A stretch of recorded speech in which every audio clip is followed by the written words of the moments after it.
السلام علیکم ورحمۃ اللہ وبرکاتہ ان الحمد للہ نحمده ونستعینه ونستغفره ونعوذ باللہ من شرور انفسنا ومن سیئات اعمالنا من يهده الله فلا مضل له ومن يضلل فلا هادي له اشهد ان لا اله الا الله وحده لا شريك له واشهد ان محمدا عبده ورسوله أما بعد فإن أحسن الحديث كتاب الله وخير الهدي هدي محمد صلى الله عليه وسلم وشر الأمور محدثاتها وكل محدثة بدعة وكل بدعة ضلالة وكل ضلالة في النار. أما بعد فإن أحسن الحديث كتاب الله وخير الهدي هدي محمد صلى الله عليه وسلم وشر الأمور محدثاتها وكل محدثة بدعة وكل بدعة ضلالة وكل ضلالة في النار. اللهم صل على محمد وعلى آل محمد كما صليت على إبراهيم وعلى آل إبراهيم إنك حميد مجيد. اللهم بارك على محمد وعلى آل محمد كما باركت على إبراهيم وعلى آل إبراهيم إنك حميد مجيد. سبحانك لا علم لنا إلا ما علمتنا إنك أنت العليم الحكيم. رب زدني علما رب زدني علما اللهم رب زدني علما. أعوذ بالله السميع العليم من الشيطان الرجيم. بسم الله الرحمن الرحيم. إنا أوحينا إليك كما أوحينا إلى نوح والنبيين من بعده وأوحينا إلى إبراهيم وإسماعيل وإسحاق ويعقوب والأسباط وعيسى وأيوب ويونس وهارون وسليمان وآتينا داود زبورا. ہر قسم کی حمد و ثنا اور تمام تعریفات صرف ایک اکیلے اللہ وحدہ لا شریک کے لیے ہیں. حمد و ثنا کے بعد لا تعداد درود و سلام جناب محمد الرسول اللہ صلی اللہ علیہ وسلم کی ذات اقدس پر. میں نے جو قرآن حکیم کی آیت آپ کے سامنے تلاوت کی ہے، یہاں اللہ رب العزت اس بات کا اعلان کر رہے ہیں کہ جو وحی ہم نے محمد الرسول اللہ صلی اللہ علیہ وسلم پر کی ہے، جو شریعت ہم نے محمد الرسول اللہ صلی اللہ علیہ وسلم پر نازل کی ہے، بالکل ٹھیک اسی طرح ہم نے وحی نبی علیہ الصلوۃ والسلام کے آنے سے پہلے جتنے بھی انبیاء آئے ہیں سب پر ایک ہی شریعت نازل ہوئی تھی. سب کا دین اسلام تھا. وہی اللہ کا پیغام یہی نازل ہوتا تھا کہ ایک اللہ کے ہو کے زندگی گزارنی ہے، رب کی عبادت میں اپنے آپ کو مشغول کرنا ہے اور زندگی کے ایک ایک لمحے کو انسان نے اپنے لیے امتحان کی گھڑی سمجھنا ہے. اللہ کہتے ہیں ہم نے اسی طرح وحی کی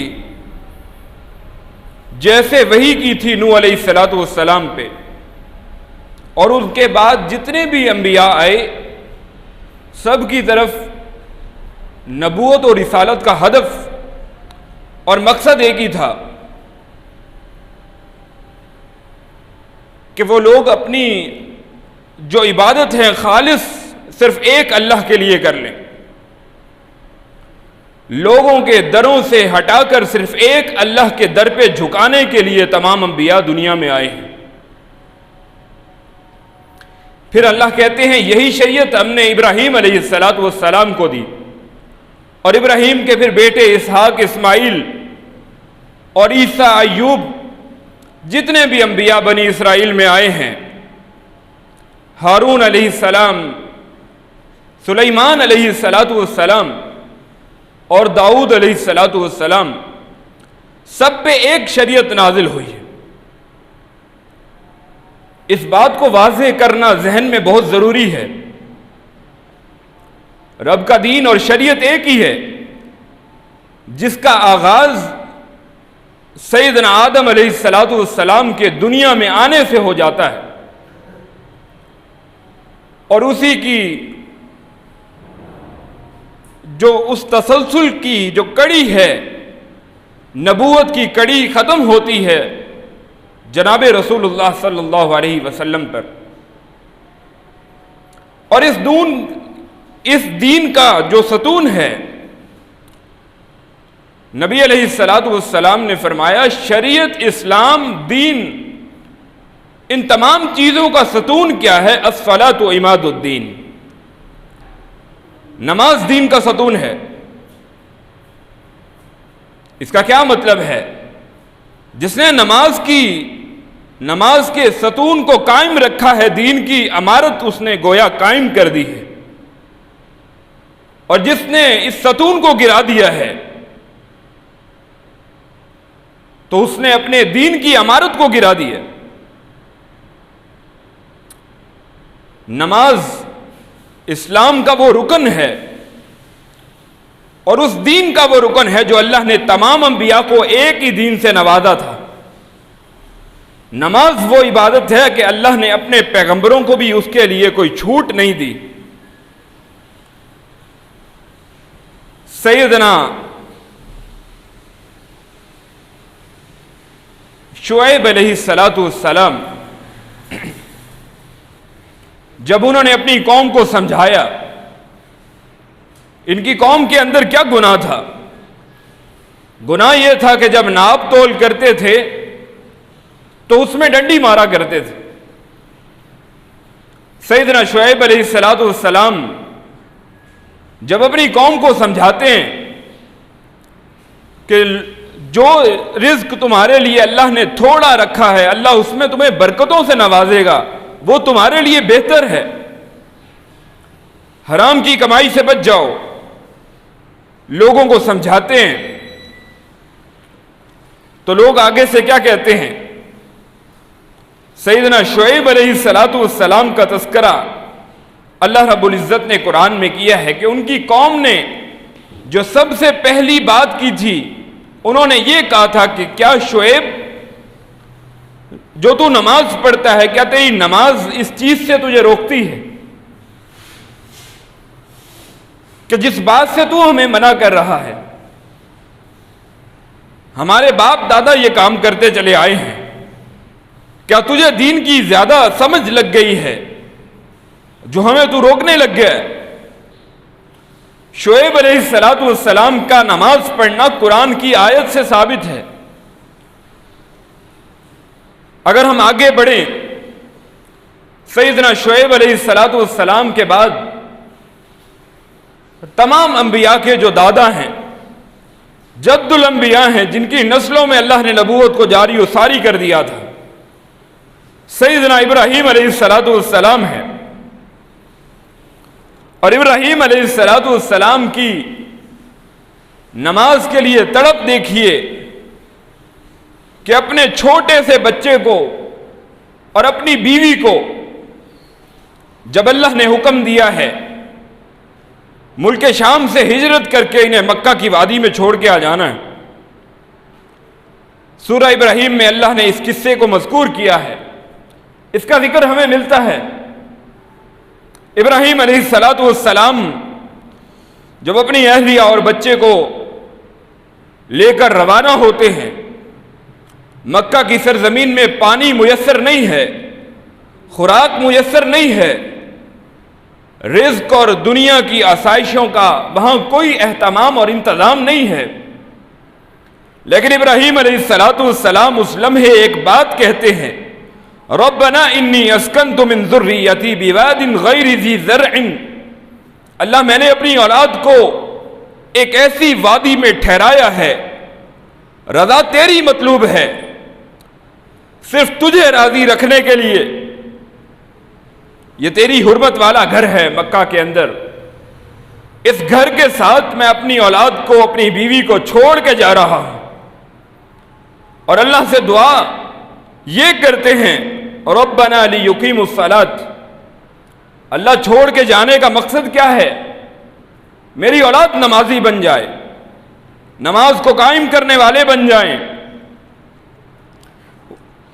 پھر سیدنا ابراہیم علیہ السلام اولاد کے پہلے نمازی بننے کی دعا کرتے ہیں، اس کے بعد رزق کی تمنا کرتے ہیں۔ رزق کا سوال پہلے نہیں ہے۔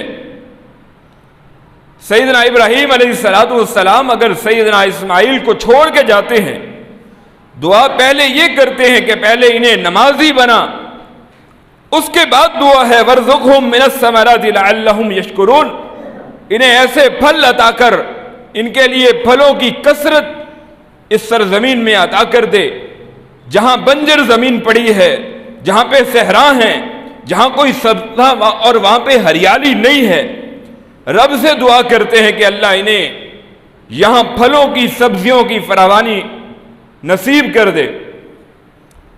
اور رب کی پھر دعا ایسی قبول ہوتی ہے کہ آج حرم میں، مکہ کی وادی میں آپ دیکھتے ہیں کہ ہر موسم کا پھل وہاں پہ دستیاب ہے۔ اس کے پیچھے ابراہیم علیہ السلام کی قربانی ہے۔ ابراہیم علیہ السلام، یہ ممکن نہیں ہے کہ ان کی زندگی میں کوئی نماز چھوٹ گئی ہو، جو اپنے چھوٹے سے بچے کو مکہ کی وادی میں چھوڑ کے آ جاتے ہیں۔ ابراہیم علیہ السلام کے بیٹے ہیں سیدنا اسماعیل علیہ السلام۔ جب قرآن میں اللہ نے اسماعیل علیہ السلام کا تذکرہ کیا، سورہ مریم کی آیت ہے کہ اللہ کہتے ہیں وَكَانَ يَأْمُرُ أَهْلَهُ بِالصَّلَاةِ وَالزَّكَاةِ، کہ اسماعیل علیہ السلام اپنے گھر والوں کو نصیحت کیا کرتے تھے نماز کی اور زکوٰۃ کی۔ وَكَانَ عِندَ رَبِّهِ مَرْضِيًّا، ان کا مقام رب کی نظر میں یہ تھا کہ رب ان سے راضی ہو چکا ہے۔ رب نے ایک صفت مینشن کی ہے سیدنا اسماعیل علیہ السلام کی، قرآن ہمارے لیے رہتی دنیا تک، قیامت کے دن تک کے لیے ہدایت کا سرچشمہ ہے۔ رب نے اسماعیل علیہ السلام کا بھی تذکرہ کیا ہے کہ وہ نماز پڑھا کرتے تھے، گھر والوں کو پڑھایا کرتے تھے۔ سیدنا شعیب بھی ہو گئے، سیدنا ابراہیم ہو گئے، پھر حضرت اسماعیل علیہ السلام بھی آگے اپنی اولادوں میں نماز کی وصیت کر رہے ہیں۔ پھر ان سے آگے نسل دیکھیے، ابراہیم علیہ السلام کے بیٹے اسحاق ہیں، اور اسحاق کے بیٹے یعقوب ہیں۔ یعقوب علیہ السلام کی موت کا تذکرہ جہاں اللہ نے قرآن میں کیا ہے، اللہ کہتے ہیں کیا تم جانتے ہو ام کنتم شہداء، کیا اس لمحے تم اس وقت گواہ موجود تھے، اذ حضر یعقوب الموت، جب یعقوب کو موت آنے لگی۔ ابراہیم علیہ السلام کے پوتے یعقوب ہیں، موت کی کشمکش میں ہے۔ رب نے یہ بات ہم تک کیوں پہنچائی ہے؟ نماز کی اہمیت مومنین کے لیے واضح ہو جائے۔ یعقوب علیہ السلام مرتے ہوئے اپنی اولاد کو وصیت کر رہے ہیں، اور کیا پوچھ رہے ہیں؟ اذ قال لبنیہ ما تعبدون من بعدی، میرے بعد کس کی عبادت کرو گے؟ سوال دیکھیے کیا ہے، اولاد کی تربیت ہے، بستر مرگ پہ، بلکہ بستر موت کی کشمکش ہے، اور وصیت کیا ہے؟ مجھے بتاؤ میرے جانے کے بعد عبادت کس کی کرنی؟ اور آگے سے اولاد بھی کہتی ہے نعبد الہک و الہ آبائک ابراہیم و اسماعیل، ہم اسی رب کی عبادت کریں گے جس رب کی عبادت ابراہیم اور اسماعیل ہمارے باپ دادا کرتے چلے آئے ہیں۔ ذرا آگے بڑھیے، ابراہیم علیہ السلام کے بیٹے اسماعیل بھی ہو گئے، یعقوب بھی ہو گئے، پھر سیدنا موسیٰ علیہ السلام کا زمانہ آتا ہے، جب اپنے علاقے کو چھوڑ کے چلے جاتے ہیں، مدین میں جاتے ہیں، شادی ہو جاتی ہے، 10 سال وہاں گزار کے اپنی زوجہ کے ساتھ واپسی آ رہے ہیں، اور کوہ طور پہ اللہ نے پہلی دفعہ ہم کلامی کا شرف بخشا ہے۔ اور کیا آواز آئی تھی؟ آواز یہ آئی تھی وَأَنَا اخْتَرْتُكَ فَاسْتَمِعْ لِمَا يُوحَىٰ، موسیٰ میں نے تجھے اپنی نبوت کے لیے چن لیا ہے، وہی جو کی جا رہی ہے اسے غور سے سننا ہے۔ موسیٰ علیہ السلام پہ پہلی وحی ہے، اور اللہ کیا کہتے ہیں؟ اننی انا اللہ لا الہ الا انا فاعبدنی، کہ پہلی وحی میں واضح کر دیا ہے موسیٰ عبادت صرف ایک اللہ کی کے جینے لگ جائیں اپنی زندگیاں۔ رب نے تمام انبیاء کے بارے میں جگہ جگہ قرآن میں واضح کر دیا نماز وہ عبادت ہے کہ اللہ نے کسی نبی کو بھی اس کے بارے میں چھوٹ نہیں دی۔ اور پھر دیکھیے معراج کے واقعے پہ، معراج سے پہلے جو واقعہ اسراء ہے، مکہ سے نبی علیہ السلام جاتے ہیں شام کی طرف، اور مسجد اقصی کے کنارے میں دیکھتے ہیں رب تعالیٰ دکھلاتے ہیں کہ موسیٰ علیہ السلام نے اس وحی کی پاسداری کیسے کی ہے۔ مرنے کے بعد اپنی قبر میں نماز پڑھ رہے ہیں، رب نے منظر دکھایا ہے۔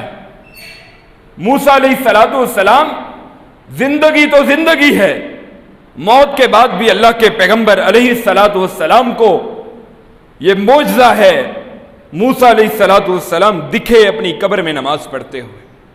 کیسی پاسداری ہے، رب کے حکموں کی کیسی فرما برداری ہے۔ موسیٰ علیہ السلام بھی ہو گئے، پھر ان کی نسل میں آگے سلیمان علیہ السلام ہیں۔ انہوں نے کیا کیا تھا کہ عصر کا وقت ہے، ایک نماز ہے چھوٹ گئی ہے، گھوڑوں کی ٹریننگ کر رہے ہیں۔ قرآن نے یہ واقعہ ہم تک پہنچایا ہے۔ نصیحت کیا ہے؟ نماز نہ چھوٹ جائے۔ سلیمان علیہ السلام گھوڑوں کو جنگ کے لیے تیار کر رہے ہیں۔ کوئی اللہ معاف کرے مرغے نہیں لڑوا رہے تھے، فضول کام نہیں ہے۔ رب کے دین کی خاطر اپنے گھوڑوں کی وہاں تربیت کر رہے ہیں، اور عصر کا وقت ہوتا ہے، نماز چلی جاتی ہے۔ جناب سلیمان علیہ السلام کیا کرتے ہیں؟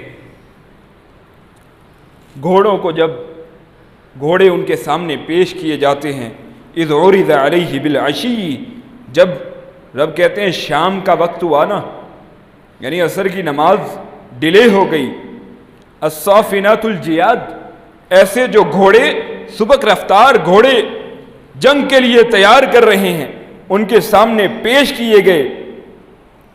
فقال انی احببت حب الخیر عن ذکر ربی، فرمانے لگے دنیا کے مال کی وجہ سے رب کا ذکر مجھ سے چھوٹ گیا، رب کے ذکر سے میں نے غفلت برتی ہے۔ اور اس ایک نماز کے چھوٹنے پہ تمام گھوڑوں کو ذبح کر دیتے ہیں۔ یہ رب کا قرآن ہے۔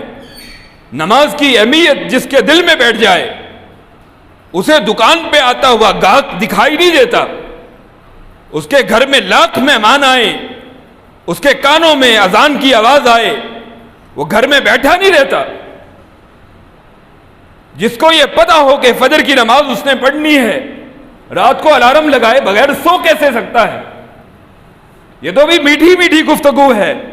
یہ انبیاء کے نماز پڑھنے کا تذکرہ قرآن جگہ جگہ کر رہا ہے، صرف نصیحت یہ دے رہا ہے کہ نماز تمہارے ذہنوں سے دور نہ چلی جائے۔ یہ ہے سیدنا سلیمان علیہ السلام۔ سیدنا عیسیٰ علیہ السلام کی ولادت ہوتی ہے۔ سورہ مریم میں اتنا سا بچہ ہے، والدہ پہ تہمت لگا رہے ہیں اس زمانے کے لوگ کہ بغیر باپ کے بچہ کیسے پیدا ہو گیا۔ رب نے معجزہ دکھایا تھا، اس معجزے کا تذکرہ کرتے ہوئے سب سے پہلی بات اس اتنے سے بچے نے کیا بولی تھی؟ عیسیٰ علیہ السلام کا یہ تذکرہ قرآن میں موجود ہے، جو پہلا جملہ ماں کی گود میں لوگوں کو گواہی دینے کے لیے بولا ہے، قال انی عبد اللہ، میں رب کا بندہ ہوں، کسی قبر کا بندہ نہیں، کسی بت کے آگے سجدہ کرنے والا نہیں ہوں، میں کسی بزرگ کی عبادت کرنے والا نہیں ہوں، میں کس کا بندہ ہوں؟ انی عبد اللہ آتانی الکتاب، میرے رب نے مجھ سے وعدہ کیا ہے مجھے رب کتاب عطا کرے گا۔ کتاب کون سی کتاب ہے؟ انجیل ہے۔ اور پھر تیسری بات کیا ہے؟ وجعلنی نبیا، رب مجھے نبوت کے منصب سے سرفراز کرے گا۔ چوتھی بات کیا ہے؟ وجعلنی مبارکن اینما کنت، میں جہاں بھی جاؤں گا برکتیں سمیٹتا ہوا جاؤں گا۔ میرے اندر میری ذات میں رب نے برکت رکھی ہے۔ اور پھر کیا ہے؟ وَأَوْصَانِي بِالصَّلَاةِ، اتنا سا بچہ ہے، کیا بول رہا ہے؟ رب نے مجھے وصیت کی ہے وَأَوْصَانِي بِالصَّلَاةِ وَالزَّكَاةِ مَا دُمْتُ حَيًّا، جب تک زندہ ہوں، جب تک میری رگوں میں خون ہے، میرے جسم کی سانسیں رواں ہیں، میرے رب نے مجھے وصیت کی ہے نماز کو نہ چھوڑوں، زکوٰۃ کو ادا کرنا نہ چھوڑوں۔ تمام انبیاء، میں لوگوں کے ساتھ قتال کروں، جنگ لڑوں، گردنیں اڑاؤں، کس بات پہ؟ یہاں تک کہ لوگ گواہی نہ دے دیں۔ جب کلمہ توحید کا اقرار کریں، نماز کو قائم کرنے والے بن جائیں، زکوٰۃ کو ادا کرنے والے بن جائیں، اس لمحے اپنی جان مجھ سے چھڑائیں گے، اس لمحے مجھ سے اپنی جان چھڑا لیں گے۔ ذرا تصور کیجئے، زکوٰۃ کا انکار کیا تھا نا سیدنا ابو بکر صدیق رضی اللہ عنہ کے زمانے میں، خلیفہ بنتے ہیں، امت کا پہلا فتنہ کیا اٹھتا ہے؟ لوگ زکوٰۃ کے انکاری ہو جاتے ہیں۔ تو کیا کہا تھا؟ چپ کر کے بیٹھ گئے تھے۔ زکوٰۃ دین کا ستون ہے یا نماز دین کا ستون ہے؟ ابو بکر صدیق رضی اللہ عنہ نے کیا جنگیں نہیں لڑی تھی؟ مانعین زکوٰۃ کے بارے میں جنگ لڑی تھی کہ نہیں لڑی تھی؟ اگر آج ابو بکر و عمر رضی اللہ عنہما زندہ ہوں، بے نماز اپنی خیر منا سکتا ہے؟ اس کا جنازہ پڑھیں گے؟ اگر آج موجود ہوں، صحابہ کے اندر صرف ایک بات پہ فتویٰ لگتا تھا، صحیح مسلم کی روایت ہے، جو شخص جتنا مرضی بیمار ہوتا تھا نماز میں ضرور آتا تھا، اس ڈر سے کہ لوگوں میں منافقت کی جو مہر ہے وہ اس کے اوپر نہ لگ جائے۔ منافقت کی ایک ہی نشانی، یہ کفر کی ایک ہی نشانی تھی۔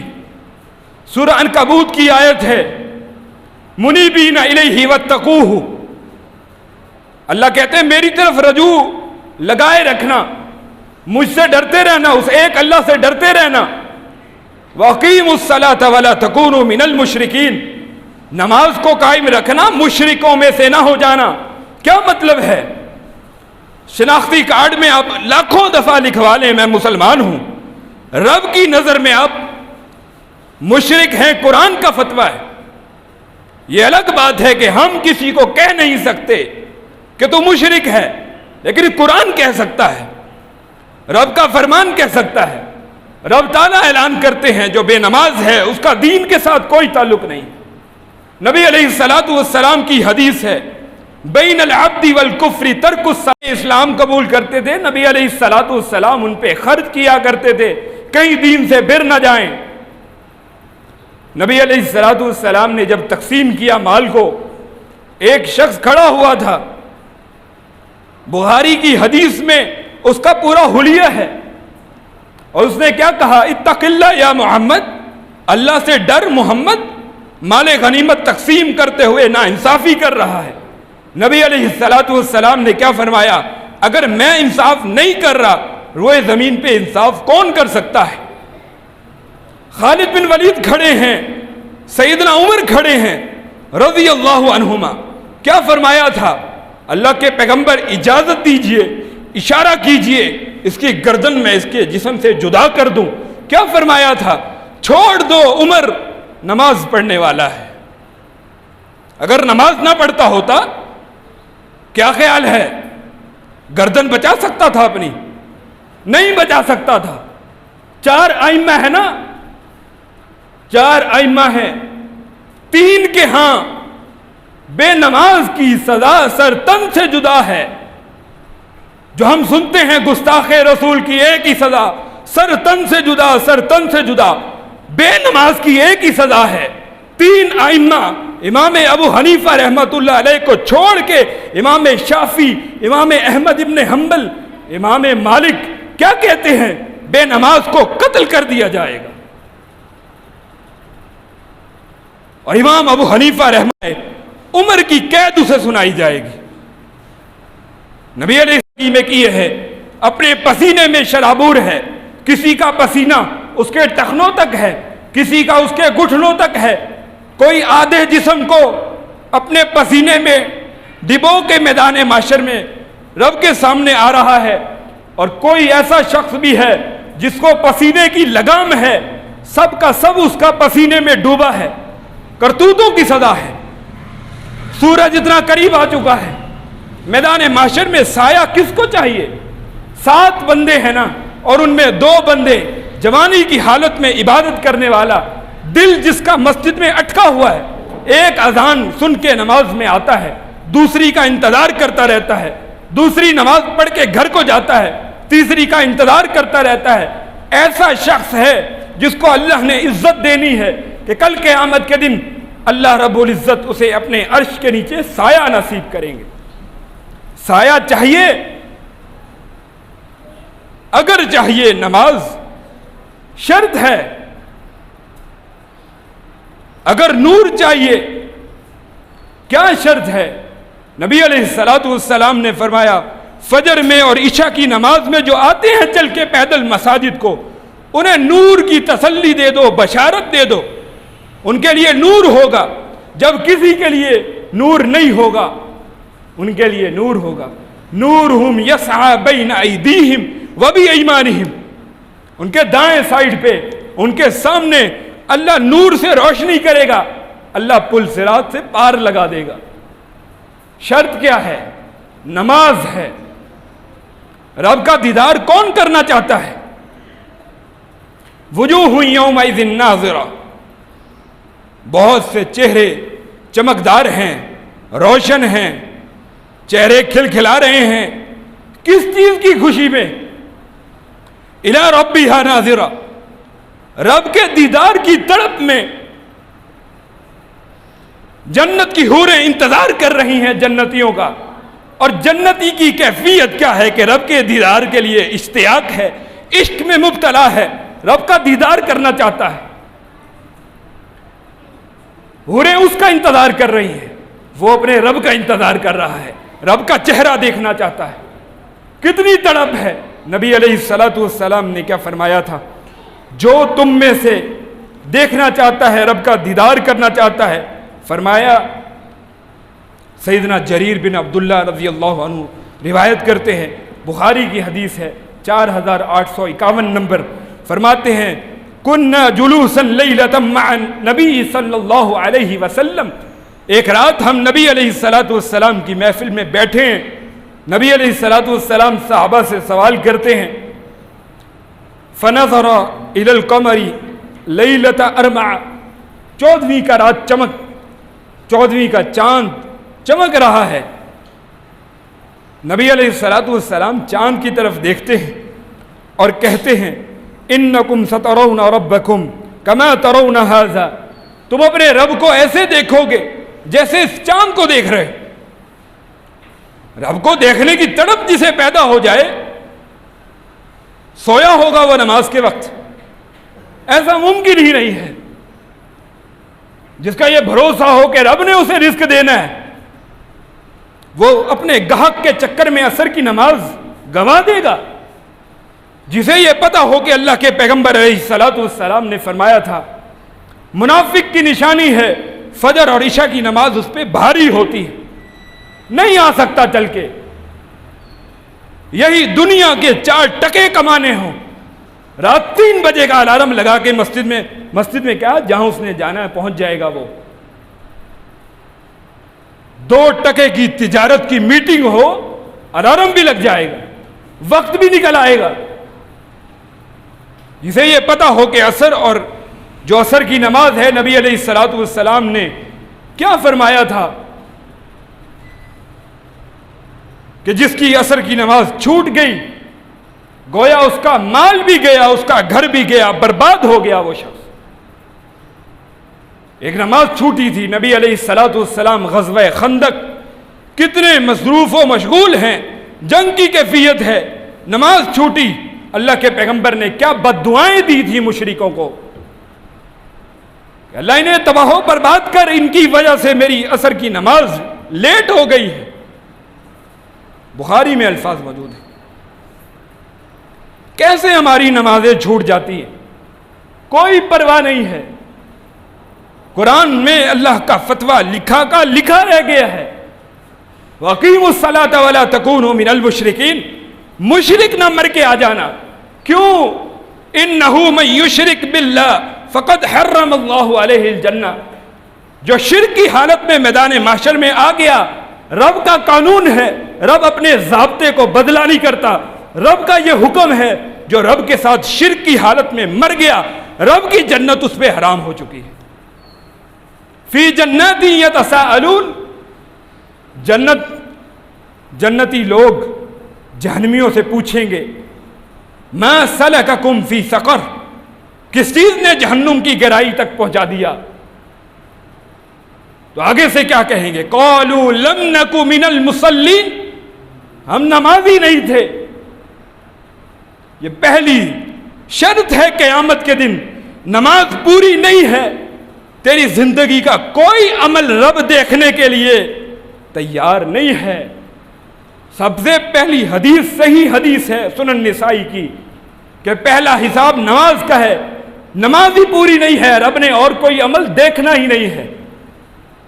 خلاصی کیسے، کس نے غلط گیر لگایا ہے ذہنوں میں؟ جو کچھ بھی ہے حضور کی امت سے ہے۔ حدیث شفاعت پڑھیے، صحیح مسلم 495 ڈیٹیل حدیث ہے۔ اللہ کے پیغمبر جتنی دفعہ، 3 دفعہ 4 دفعہ سجدے کی کیفیت میں امت کی سفارش کر رہے ہوں گے، آخری دفعہ جب جنت کا پھیرا لگا کے آئیں گے، رب تعالیٰ پوچھے گا، نبی علیہ الصلوۃ والسلام کیا فرمائیں گے؟ اے میرے رب، جہنم میں صرف اب وہ لوگ بچ گئے ہیں جن کو قرآن نے جنت میں داخلے سے روک دیا ہے۔ یہ کون سے لوگ ہیں؟ جو کچھ بھی ہیں حضور کی امت سے ہیں۔ آج یہ مولوی جنازہ پڑھانا بند کر دے بے نماز کا، دیکھیے مساجد بھر جائیں گی۔ اس میں یہ قصور میں کیوں بنا رہا ہوں؟ ہم مجرم ہیں، ہم نے کیوں نرمی برتی ہے؟ ذرا سوچئے، ابو بکر و عمر موجود ہوں، کیا ہم اپنی جان کی امان پا سکتے ہیں؟ نماز کے بغیر اپنے آپ کو مسلمان کہلوا سکتے ہیں؟ نماز کی اہمیت کیا ہے، اسے پہچانیے۔ نبی علیہ الصلوۃ والسلام نے فرمایا، اسی طرح رب کا دیدار کرو گے جیسے اس چاند کو دیکھ رہے ہو، چمک رہا ہے، دمک رہا ہے، کسی کتار کی ضرورت نہیں ہے، کوئی دھکم پیل نہیں ہے، نظر آ رہا ہے۔ اسی طرح رب قیامت کے دن مومنوں کو اپنا دیدار کرائے گا۔ اگر چاہتے ہو نا، فَإِنِ اسْتَطَعْتُمْ أَلَّا تُغْلَبُوا، اگر چاہتے ہو نا یہ دیدار، شرط ایک ہے، اللہ کے پیغمبر نے فرمایا، اللہ تغلبوا علی صلاۃ قبل طلوع الشمس وقبل غروبها، یہ جو سورج کے نکلنے سے پہلے کی نماز ہے، نماز فجر ہے، اور سورج کے غروب ہونے سے پہلے کی نماز ہے، عصر کی نماز، زندگی میں کبھی نہ چھوڑنا، نہیں تو رب کے دیدار سے قیامت کے دن محروم کر دیے جاؤ گے۔ یہ ہے نماز کی اہمیت۔ رات عشاء کی نماز ایک شخص جماعت سے پڑھے، رب کہتے اسے آدھی رات قیام اللیل کا ثواب ہے، لیکن ہمیں چاہیے ہی نہیں، ہم تو چاہیے نہیں، جو اور چاہیے ہمیں۔ اور جو شخص فجر کی نماز بھی جماعت سے پڑھ لے، رب کہتا ہے پوری رات تہجد کا ثواب ہے، چاہیے، انشاءاللہ عادت بن جائے گی۔ ہاں، مومنین کو تبلیغ نہیں ہوتی، یہ بات ذہن میں رکھیے، مومن کو تذکیر ہوتی ہے، نصیحت ہوتی ہے، یاد دہانی ہوتی ہے۔ جو تبلیغ ہے وہ کافر کے لیے ہے، اس کے ساتھ جو اچھا اخلاق ہے اسے دکھایا جائے گا، اس کے ساتھ نرمی برتی جائے گی کہ دین اسلام قبول کر لے۔ مومن کے لیے 2 ٹوک پیغام سنایا جائے گا، نہیں پڑے گا کلا اذا بلغت التراقی وقیل من راق، روح تیری حلق میں اٹکی ہوگی تو اس لمحے تو تلاش رہا ہوگا کوئی ہے دم کر کے میری جان بچا لے. رب کہتا نہیں، اسے پتہ لگ جائے گا الی ربک یومئذ المساق، میں نے رب کی طرف جانا ہے، میری روح نے آج دنیا کی زندگی ختم ہو گئی. والتفت الساق بالساق، روح نکلنے کی کیفیت ہے، پنڈلی پنڈلی پہ چڑھ رہی ہے، زور لگ رہا ہے، چاہتا ہے، دعا کر رہا ہے اللہ مہلت دے دے، توبہ تائب ہو جاؤں گا. کتنے سامنے ہیں نا، کتنے سامنے ہیں، کتنے لوگوں کے ایکسیڈنٹ ہوتے ہیں، موت کے منہ سے واپس آتے ہیں، توبہ تو نہیں ہوتی. اسی طرح بے نماز پھر رہے ہیں، گھوم رہے ہیں رب کے باغی بن کے. یاد رکھیے شناختی کارڈ میں مسلمان ہیں بس. ہم کفر اور شرک کا فتویٰ اس لیے نہیں لگا سکتے کہ ہمیں اختیار نہیں ہے، لیکن اتنا اختیار ہمیں ضرور ہے. ایک بے نماز ہے، محلے کے اندر رہتا ہے، ہم ڈنکے کی چوٹ پہ اعلان کر سکتے ہیں اس کا جنازہ میں نہیں پڑھا سکتا. دنیا مخالف ہوتی ہے، ہو جائے. مشرک پہ رب نے جنت کو حرام کر دیا ہے، یہ حرام، اس کے اوپر جنت حرام ہے، میں اس کا جنازہ نہیں پڑھ سکتا. کیا خیال ہے سارے نمازی بن جائیں گے؟ بے نماز کا نکاح پڑھانا بند کر دیں. لیکن اس نے پھر کوئی اور کرتوت کرنے، اس نے کوئی اور کرتوت کرنے. اسی لیے کہہ رہا ہوں تذکیر ہوتی ہے مومن کو، اسے رب کی آیات سنائی جاتی ہیں. موت کی کیفیت کو اللہ بیان کر کے سورۃ القیامہ میں کیا کہتے ہیں؟ فلا صدق ولا صلی، نہیں تصدیق کی تو نے رب کی شریعت کی اور نہ ہی تو نے نماز پڑھی. ولکن کذب وتولی، تو رب کا وعدہ بھول کے زندگی جینے لگ گیا. آدم کی پشت میں آدم کی ساری اولاد ہے، روحوں کو اللہ نے پیدا کر کے کیا کہا تھا؟ الستو بربکم، سورۃ الاعراف کی آیت نمبر 172 ہے. کیا میں تمہارا رب نہیں ہوں؟ سب نے کہا بلا شہدنا. اللہ نے کہا کہیں قیامت کے دن ایسا نہ ہو آ کے کہنا انا کنا عن ھذا غافلین، ہمیں تو اس وعدے کا پتہ ہی نہیں تھا. اور اس وعدے کا اسے پتہ چلے گا جو رب کے قرآن کو پڑھتا ہوگا، رب کی آیات سے نصیحت لیتا ہوگا. فإن الذکریٰ تنفع المؤمنین، مومنوں کو نصیحت فائدہ دیتی ہے. تبلیغ ہمیشہ کافروں کو ہوتی ہے. نیچے بچھ کے نماز پڑھانا، دو ٹوک اعلان کر کے رب کا فرمان سنانا، اگر پڑھے گا مومن ہے، نہیں پڑھے گا مشرک ہے، کافر ہے، تیرے ساتھ کوئی رشتہ نہیں ہے. اللہ رب العزت سے دعا ہے جو کچھ سنا ہے ایمان کا حصہ بنائے. جذبات میں اگر میری زبان سے غلط بات نکلی ہے اللہ معاف کر دے، ہمارے دلوں سے نکال دے. صرف مقصد اصلاح ہوتا ہے، اگر تنقید بھی کی جاتی ہے مقصد اصلاح ہوتا ہے، کسی کا دل دکھانا نہیں ہوتا. رب تعالیٰ اسے ہمارے ایمان کا حصہ بنا دے، ہماری نمازوں کو ہم سے جدا نہ کرے، ہمیں ہماری نمازوں سے جدا نہ کرے. کل قیامت کے دن اپنے عرش کے نیچے رب ہمیں سایہ نصیب کرے، نور عطا کرے جو پل صراط ہمیں پار لگا دے. رب سے دعا ہے اللہ جنت میں ہمیں داخلہ. اللہ کہتے ہیں نا قد افلح من تزکا وذکر اسم ربہ فصلی، ذکر کرنے والا نماز کی شرط کے ساتھ آئے، کامیابی صرف اس کے لیے ہے، باقی دھوکہ ہی ہے. کوئی دے رہا ہے تو دے رہا ہے پھر آپ کو.